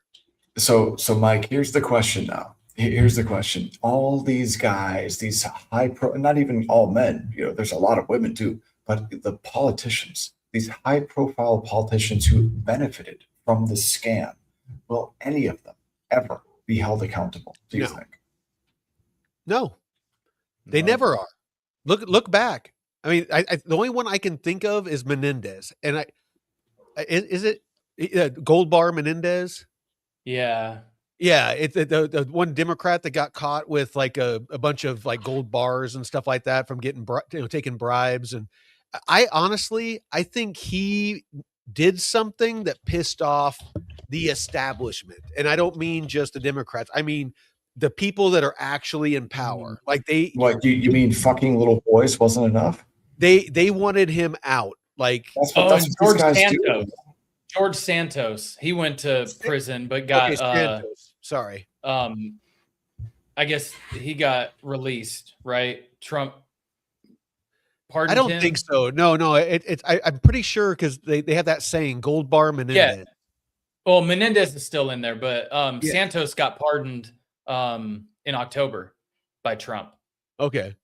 But That bugs Santos me. was also saying that they were coming after him because he was exposing stuff about politicians and corruptness and shit. But yeah, he went to prison for wire fraud and identity I don't like theft. pardons, dude. You know, but here's something I think about with like holding these guys accountable. Let's talk about Waltz. Let's talk about Waltz Okay. and just him specifically. I think it's possible for a governor to turn a blind eye to fraud that he benefits from, but he might not be enriching himself. So there might not be actually like a case against him. So I could see how he might not face any like criminal repercussions from this. I could be wrong, but David, please correct me if I am. I could have swore that I saw something where they showed that the adjutant general, him, and the lieutenant governor all accepted, ended up getting money from some of these, like daycares and organizations and things Yeah, like but that. I don't know that that's enough. Like that's You're not enough. right. You're right. I'm Yeah. not a lawyer. This isn't legal. Nothing legal comes out of me. Oh, like campaign donations. Yeah. But, Yeah. I just think back to like what they did to Trump for years. And like they literally mangled everything in their best efforts to get him imprisoned. And they got close. And like, dude, some of those cases against him were bullshit. So why is it that Republicans can't go out like, dude, this guy Waltz and many other of his compatriots, like, bro, these people are obvious and They blatant call each other comrade. comrades, right? Like these comrades, man, like these people are criminals, bro. It makes the Democrat Party look like an organized criminal enterprise and not really a political party because of the way that Honestly, they're just they all are. Didn't the votes. Soviets call each other comrades? Yeah. Well, dude, I mean, it's the freaking, the socialists, it's fucking the Communist Manifesto. I mean, it repeatedly in that thing, talks about, comrades and stuff like that. I mean, dude, it's just like you look at that guy Mamdani. Didn't he go visit like someone who tried to kill a cop in a hospital earlier today? I would not doubt it. I didn't see that, but I would not doubt it, It's like, dude. what the fuck, man? I would not doubt Do you think it. he's Epstein's son with all those Dude, rumors? so I saw that. I mean, if Trudeau can be what's his name? Castro's son, they look awfully alike. They look it could be. yeah. It could be. It really could be. It's just Yeah, like the Prime Minister of Canada. Yeah. I don't know, man. Have you seen the lady in Seattle? No. Oh man, the mayor of Seattle, that new one. Oh, here, I'll pull it up. Oh, bro, you got to check her out. So she and that chick in New York, Saya Weaver, and then there was also that like crazy Karen lady who was screaming about Donald Trump back in like 2017. All three of them, they've got the same face. Are you talking about the meme where Bro? Oh, you see this lady. I know you know what I'm talking about. I know you know what I'm talking about. No. Yes, well, it's kind of like that, but they all look the same. It's the weirdest thing, like these women, like these white women, like for some reason, they just like lose their minds. And they kind of all look the same. Liberal white women are the worst, bro. The awfuls. They call them awfuls, dude, I'll tell you. And if any single guys out there can attest to this. Oh my God, see? That's what I'm talking about right there. Go on a dating app and freaking just like, scroll through the ladies on there. Oh yeah, you can tell who's the liberal. No, they're almost all just like in their profile, just extremely left. Just miserable, extremely left, fucking, just nothing, everything on their profile. Like, if you're MAGA, swipe left. If you're, sometimes I'll try and guess before just by looking at the picture, and most of the time, it's just, it's like their whole identity is their politics. You gotta get the photo where it's whatever her name is, the Seattle mayor, but side by side with Saya Weaver from New York. And then also side by side with that chick, I think from 2017, she was on some like game show screaming about Trump. They literally all look the same. It's the weirdest thing, man. Yeah, these three, like, dude, and that bitch that we were just looking at, she's the mayor of fucking Seattle, man. They got like a $5 billion budget. Have you seen some of the videos of the shit that she's talking about? Oh my God, yeah. Basically, like owning a house is white supremacy. Like, dude, did she get dropped on her head when she was 5? Like, come on, man. multi-million-dollar home or something like that in Yeah, Tennessee? dude. Like they all do. Like, take her face they and all put it on top. a massive place of privilege, and it's like they have this like weird self-hate where it makes them feel good. I call it moral narcissism. I didn't coin the phrase, but I freaking picked up on it. But honestly, it really what it is, because they get this feeling of being enlightened. They get this, kind of moral high ground from I'm taking up this cause, greater than myself to, and it's really, really weird to watch. Like all those people that remember that trend that was going on where they had, all these freaking, people like kissing the boots of black people and kissing their feet and apologizing for slavery. And remember that whole trend that was going on for a while? Yeah. It was so weird to me because I'm like, none of those people were slaves and none of those people were slave owners. And even back in the day, like 1% or less of white people owned slaves. It wasn't like a common thing. And there was white slaves. There was indentured servants. There was fucking actual slaves. don't get me started on the Barbary Coast. Africans were the ones that sold the slaves. Well, exactly. No, exactly. You want to know the only place in the world that legally you can still own slaves? Africa. By black people owning black people. So I'm pretty sure white people did their best to end slavery, and yet white people were the ones that nothing. ended slavery. Yeah. Right? Yeah, but down with Whitey. That's right. Yeah, how many people died during the Civil War to freaking end slavery in the South? 600,000. Yeah. The bloodiest war in American history. Yeah, man. It's just like, I don't know, dude. Like, when I look at New York and I see an Indian Muslim communist as mayor, and just like he employs like literal retards, and like, okay, that's not good. And then you look over in Seattle. And is the mom wealthy too? Yes. Yeah, man. And then you look over in Seattle, and Seattle's a big city, like. Oh yeah. And that chick looks like she just got over Down syndrome or something, and she's also a communist. So you got a communist, and then you got this guy in San Francisco, and his Twitter handle, he's got Chinese characters in his fucking Twitter handle. Like, oh my god, what's that all about, man? Like, dude, you run the city of San Francisco. Like, why is there Chinese in your handle? That's weird. And then Mayor Bass in L.A. Let's just let it all burn down and not fill up the reservoir with water during fire season. Makes a lot of sense. In fact, let's just make sure that we're out of the country when it all burns to the ground. How about Ghana? Ghana sounds good. So that's LA, San Francisco, Seattle, New York. And then in Chicago, you got, what's that fucking guy's name? The black dude who goes up there and just like is a retard. I don't even remember his name. Oh, yeah. But that guy. So Seattle and Chicago are totally fucked. What are some other big cities? Like, what's going on here, man? These are like big American cities. Totally fucked.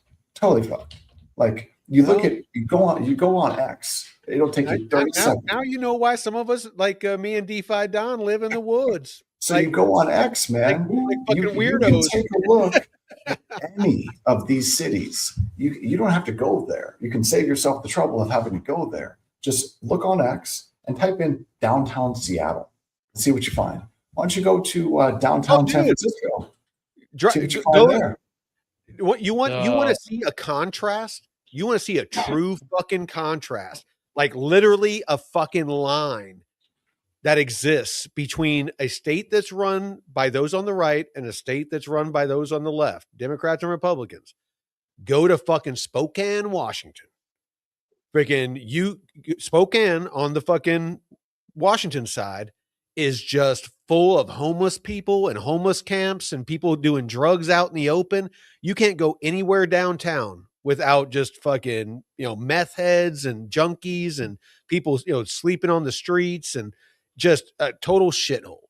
And you literally, like fucking a couple miles down the road, you cross over into Idaho, into Coeur d'Alene and, freaking Post Falls and shit like that.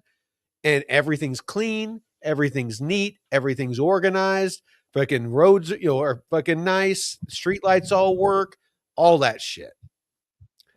So Mike, the last town that I was at in Northern California before moving to Florida, a guy in the parking lot's talking about, let's take up arms against ICE. Okay. So when I heard that shit, I knew I'm out of here. Yeah. And so I fly into Florida and dude, outside of Tampa where I am, like, bro, I think it must be, people know when the sheriff goes on TV and says, if you do this, we will shoot you graveyard dead. Like, we will kill you if you fuck around. Like, when I see that sheriff, it's like, bro, I want to live there, man. Yeah. Because guess what? When I go to CVS, nothing's locked up. There isn't graffiti all over everything. No. There are homeless people everywhere, just shitting in the streets. Dude, like, the roads are clean and the roads are maintained. San Francisco smells so bad. It's just like you go any random road in San Francisco and walk around, it stinks.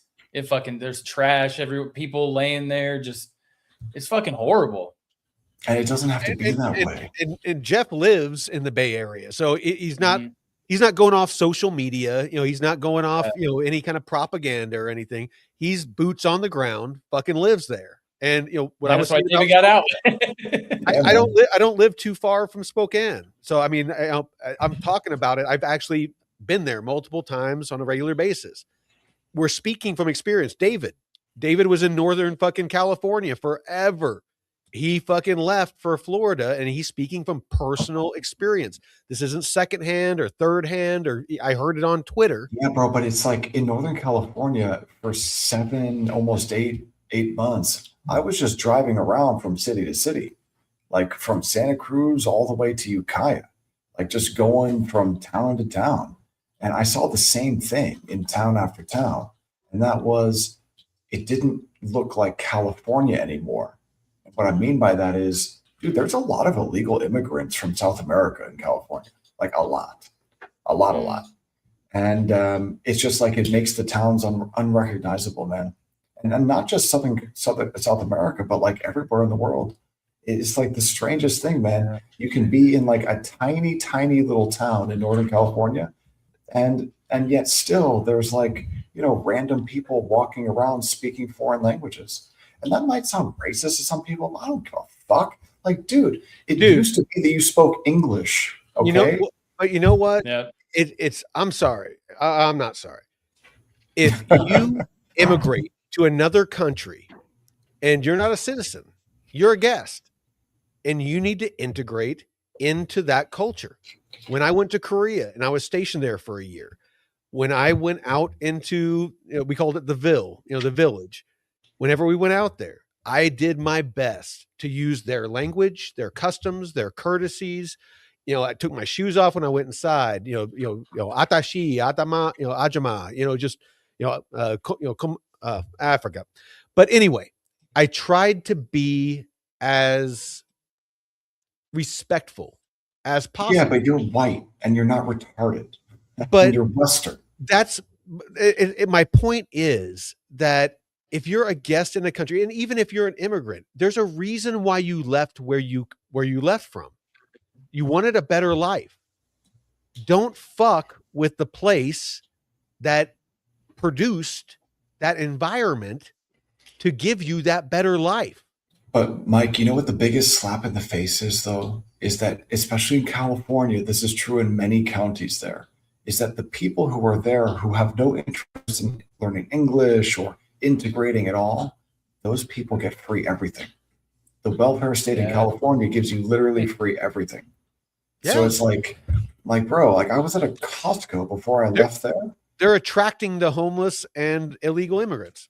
Even Hillary Clinton was saying 20 years ago to learn English and get in the back of the line, all that shit. Like, now they're singing a whole different tune. But bro, it's the free everything from our tax dollars. Like they don't pay into the system, man. And so like they get free everything. It's to buy votes, because when they sign up, like when you come here illegally, the first step a lot of the time is through Medi-Cal, in California anyway. And then that's a backdoor to getting a social security number. And then guess what that gets you? A driver's license. And what happens when you get a driver's license? You get on the voter rolls. And once you're on the voter rolls, now you can vote. But David, according to my aunt, you'll get flagged if you try and vote. Don't you know? Drugs bad. Okay. I know, man. I know. But it's just like. Okay, hey, on David. Drugs are bad. Okay. I like drugs. David, drugs are bad. Okay. Drugs are not bad, Mike. Drugs are bad. Drugs are not bad. Dude, it's just like, it's so infuriating, man. It really is. But I don't care anymore. Like I'm out here in Florida, bro. It's just a shame, man. Because like California is a lot of electoral votes. And it's a big powerhouse economically. Let's talk about that. That can change if they lose enough population. And that might be why they're doing a lot of the shit they're doing. Doing the sanctuary cities and doing all the free shit and all the illegal stuff. And I mean, it could be to try to keep that population up. They might be in their death throes. I mean, with the the deficit that they're running, and they're hemorrhaging people and businesses, their whole tax base, all these companies. I know in the chat, there was a couple of people talking about, oh yeah, my, company I worked for, they moved to Arizona. I think it was DCA and Prey. And DCA and Prey is, more left leaning. He's not like, those crazy fucking extreme left, but he leans left. Nothing but respect for him. But the company he works for moved to Arizona because of probably taxes. There's a bunch of companies. I know Adobe in Utah, before I moved from there, they built a massive facility there. Microsoft opened up some big fucking offices there. Sun Microsystems, they build flash drive technology and, flash hard drives. They have this huge, I mean, it's gotta be a couple 100 acres where like this fucking manufacturing facility. It's this monstrosity where they fucking, design, develop, and build flash drive technology. And they call it Silicon Slopes. Basically, a lot of the Silicon Valley companies move there to get away from the taxes. So they're hemorrhaging their fucking tax base. They're increasing. Well, Mike, you know why they need to increase taxes? You know why they have no choice but to increase taxes? Because everybody's leaving. They're losing fucking their revenue. No, it's because of the illegal immigrants, man.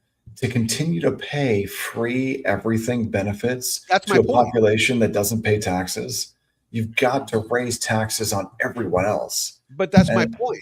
And those federal transfer payments, bro, when those stop, that causes people to leave because of the high taxes. So it's a death spiral. It's a self-fulfilling prophecy or a death spiral. Yeah, it's a death spiral flywheel, man. No, that's exactly my point. When I said they're in their death throes, maybe a death spiral is a more accurate, fucking analogy or whatever. That's the flywheel we like. Yeah, it's a bad one.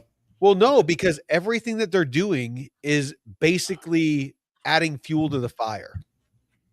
They're like Jeff was saying, they're raising taxes. So it's making more people want to leave, which means that they're losing more fucking tax revenue, but they have to keep spending more on illegals and, drug addicts and homeless and things like that to incentivize them to show up. Mike, you know what might be cool right now? If you go to the Medi-Cal website. So if you just go to let me get the URL for you. Let me get it. I'll just Google it. Medi-Cal website. And then I think it's just like, there we go. Medi-Cal. So I think it's DHCS.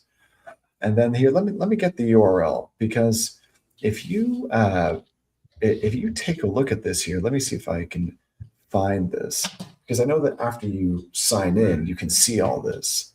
But let me see if I can just sign in real quick, man, so that I can show you guys this. When you apply for Medi-Cal, which is like the back, just share your screen, David. Yeah, I'm going to see if I can find it, because I should be able to log into this thing.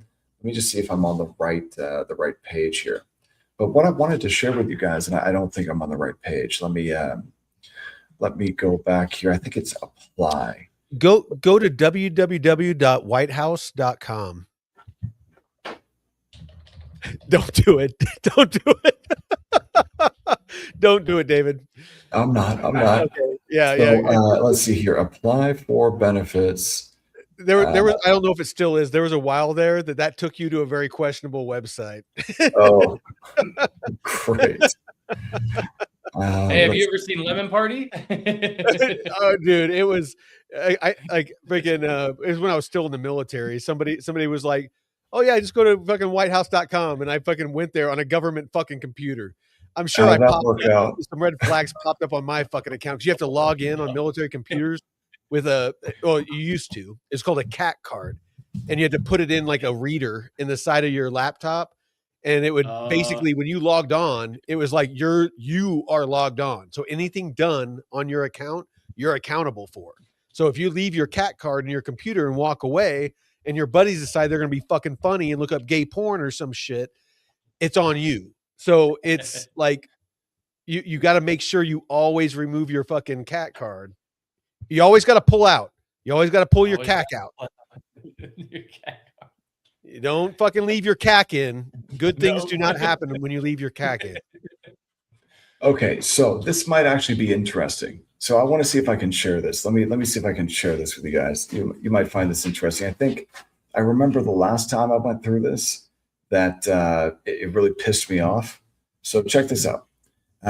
This is the Benefits CalWin like website. This is for Medi-Cal. This is to apply for Medi-Cal, which is like, dude, a whole suite of insurance products. Let me preface this just real quick. So we did an episode on this. David actually used to work for the state of California, helping immigrants sign up for programs like this. So again, I wasn't like directly for the state. It was for like a contractor, but okay, yeah, so an NGO, kind of, sort of. You could kind of think of it that way.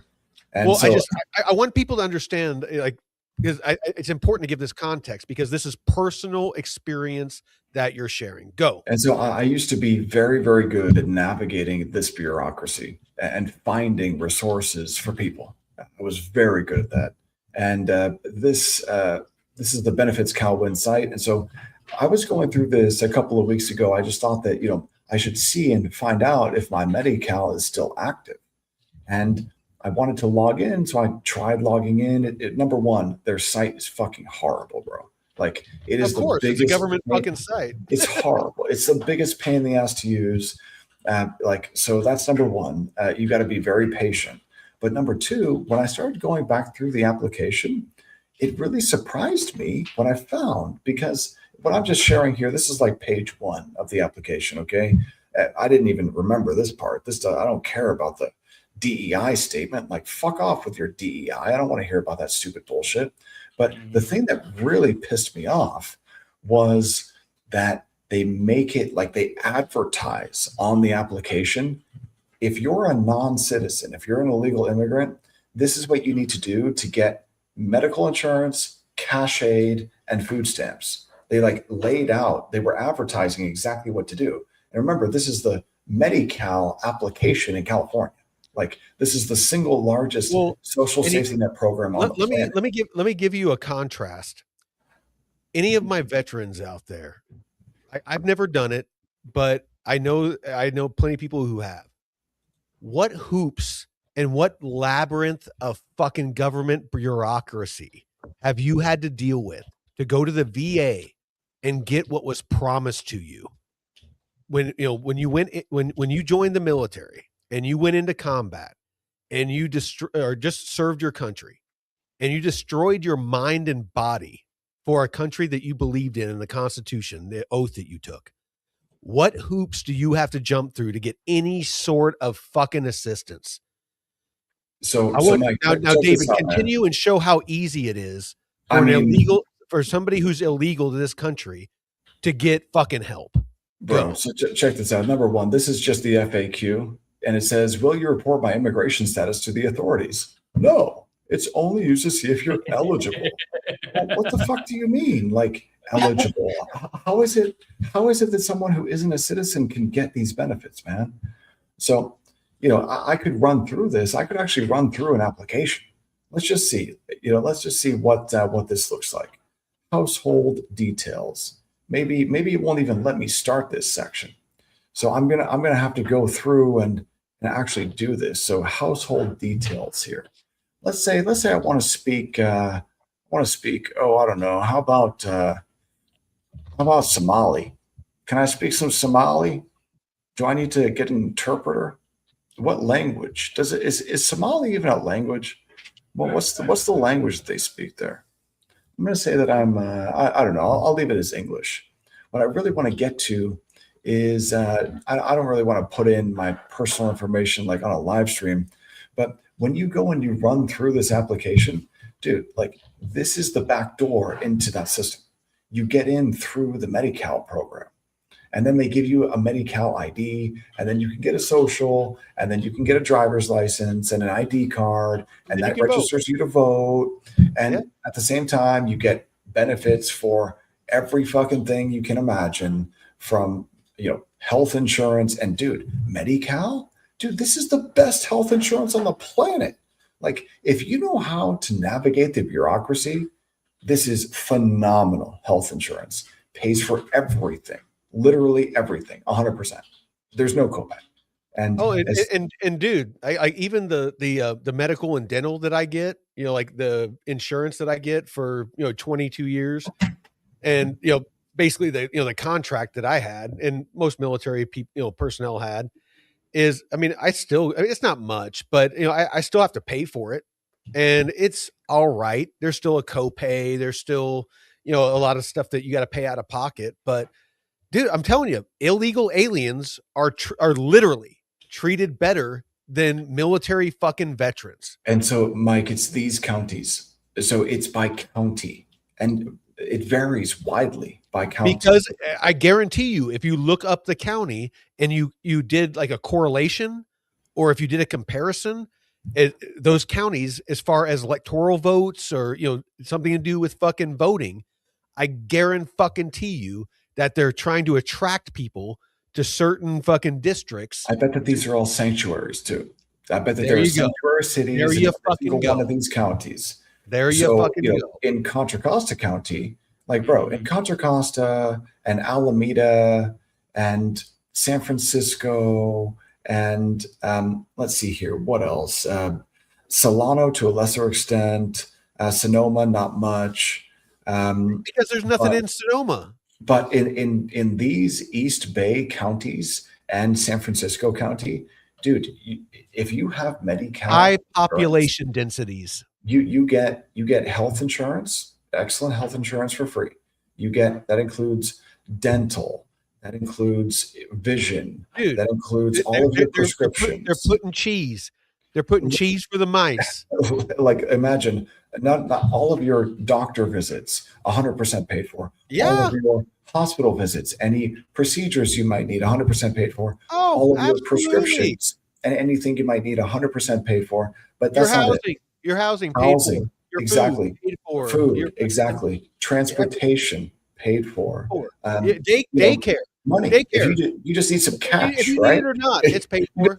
Cash. They'll give you straight up cash aid, like $600. How many American single mothers are out there that would love free fucking childcare so they could go get a fucking childcare? So when you add it all up, like by the end of the day, like each month, you could, if you're an illegal invader, basically, and you have, you've never paid into the system, you could, in many of these counties in California, get, I don't know, like maybe $4,000 a month if you're really pushing it in coverage and in benefits. But if you go and see a doctor and you get health insurance benefits, then you're talking hundreds of thousands of dollars per individual.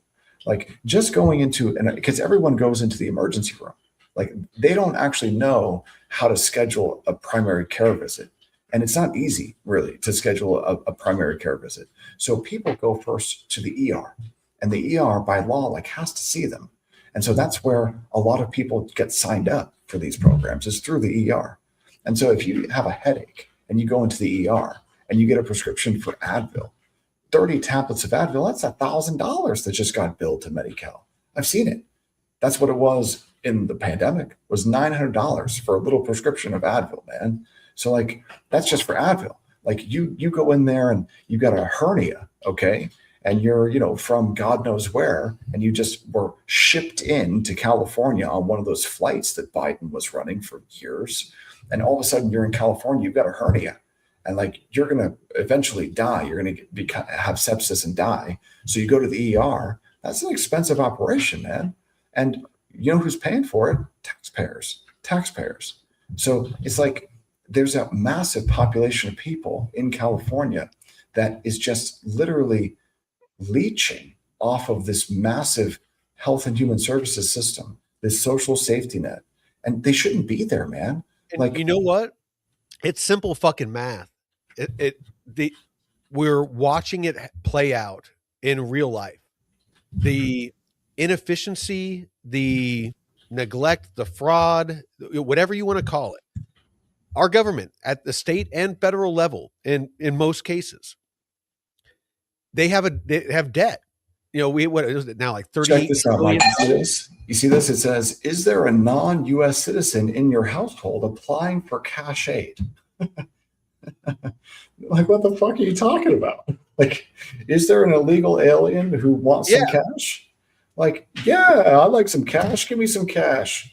Fuck yeah. Give me Well, some dude, cash. I mean, you have immigrants that were flown in, and this is just one example from Somalia. Oh, look at that. Based on that, Mike, I'm Dude, eligible and for food, health coverage, cash. I haven't fact checked it, but they have videos of, and again, please do your own research. I'm just sharing what, some things that I came across. I haven't done any deep research into it. To be honest, things are so fucked. I stopped fucking caring. I've already made my preparations. No matter what happens, I'm fucking good. I got my own water fucking system. I can stay warm and dry, and I got fucking months of food. I got endless shit to hunt. I grow my own garden. I'm fucking set. It's on you, all of you out there. It's on you to fucking prepare yourself. I'm good. If nothing happens, I'm fucking happy and healthy. If something bad happens, I'm happy and fucking healthy. I hear you, Mike. I hear you, man. It's just like, dude, the scale of this scam on the American people is just like, it's so big, man. It's so big. Like hundreds of billions of dollars each year spent to give health care to people who shouldn't even be in the country when citizens can't get those services. And yet those citizens are paying for it with their tax dollars. It's a totally broken system, man. Totally fucked. I'm very, very happy to have, I feel like I kind of escaped it by coming to Florida. I just feel like at least I'm not part of the problem anymore by being in California. But how long is it going to last? Well, I think if there's voter ID laws, then I think things change quickly, because I know how many people I saw get signed up to vote who were illegal aliens. So I can only imagine it's probably in California hundreds of thousands of people on the voter rolls who are not citizens. If I had to guess. Let me ask you this.